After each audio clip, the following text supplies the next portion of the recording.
So we're delighted to be joined here by Paul McLoone, the Stadium Director. I suppose the correct title. We have the big announcement there last week. I suppose from a personal point of view, you must be delighted to see that finally over the line.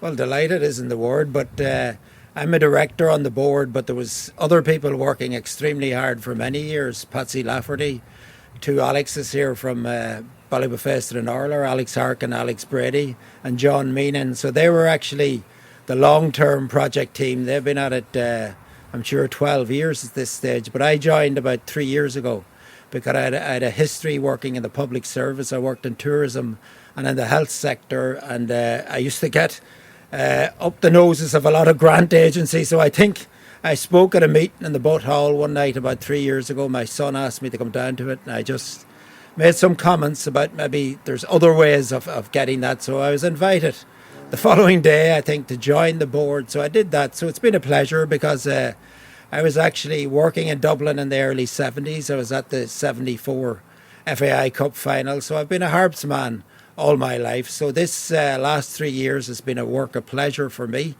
It came with a lot of, hard work, a lot of toil, a lot of setbacks.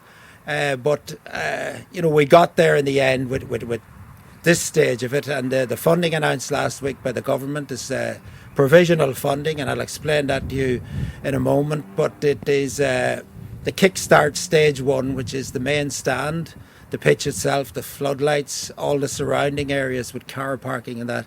So it's a very good start, but we have ambitions for Finn Harps to do something much more substantial, and that includes the retention of Finn Park for ladies football and the academy, the acquirement by lease of at least another 2 training pitches here in Stranorlar, and of course the main stadium itself.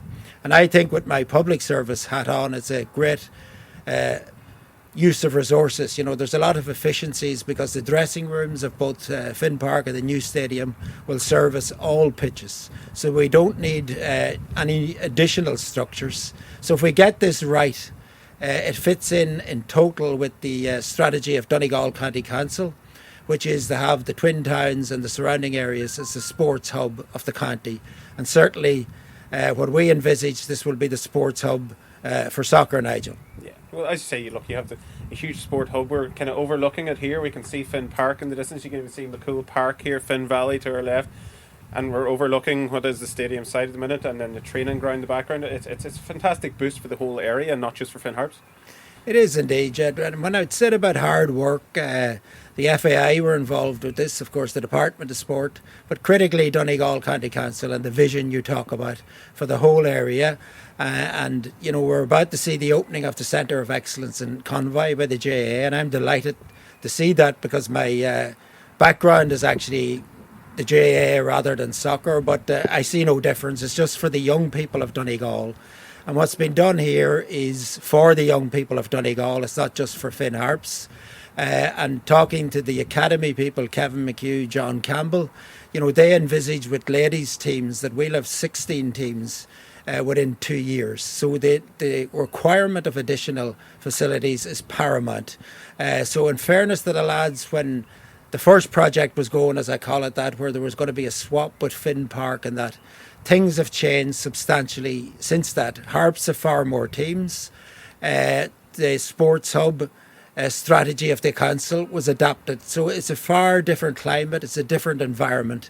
So in some ways the delay, and I know it has been frustrating and annoying, but there might be a blessing in disguise in that we're going to have a far better complex now than we would have had 5 years ago. And certainly that's my vision and that's my passion for the young people of Donegal. And I don't really mind, if it's a schoolboys league, if it's Letterkenny, LYIT, who have inter-colleges or inter-universities games, I don't mind who uses this stadium.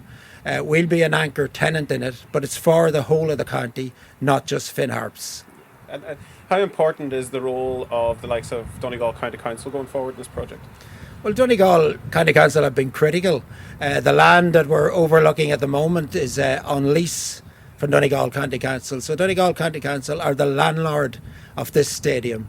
They are also going to be the landlord of any training pitches we acquire, and the vision of the council with regard to turning this area into a sports hub is critical. And when you're talking the government, and the critical issue in the allocation last week was not just the money that was mentioned, it was the commitment by both ministers. Minister Catherine Martin, as the senior minister, in her statement said that she recognises the need of the government to support soccer in County Donegal.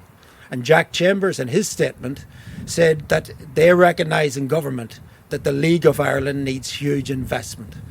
So the proposal by Finn Harps ticks all those boxes, because it's not accidentally being called the Donegal Community Stadium. It is for the community of Donegal, and I think that has been recognised by Minister Martin's statement, and it certainly fits in with the strategy of the council.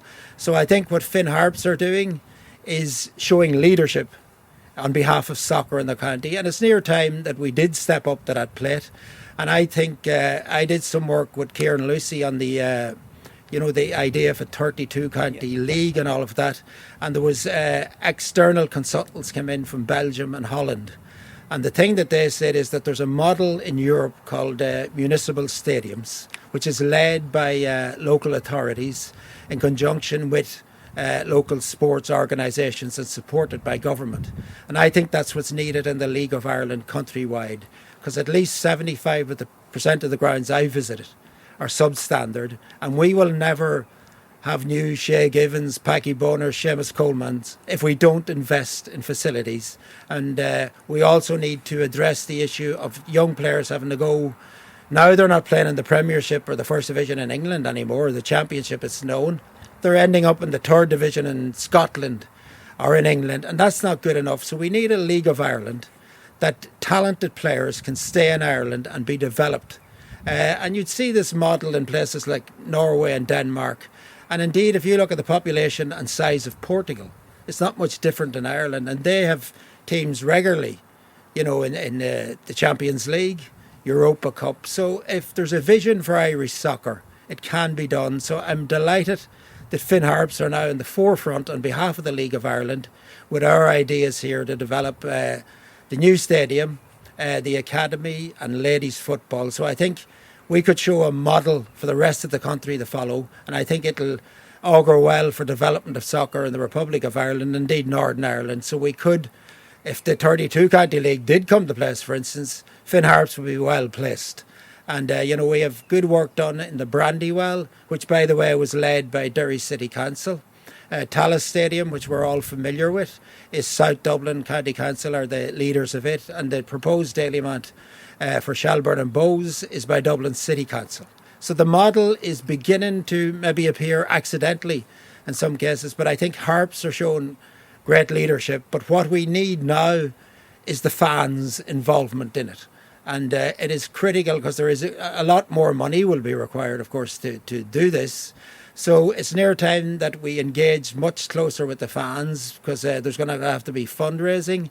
There's going to have to ideas like my passion would be for standing behind both goals. It's you look at me and that I might be of a different vintage, and some people like to sit down. But I just think we need to get the stadium right. We need to get good atmosphere in it. But stage one is only the first stand.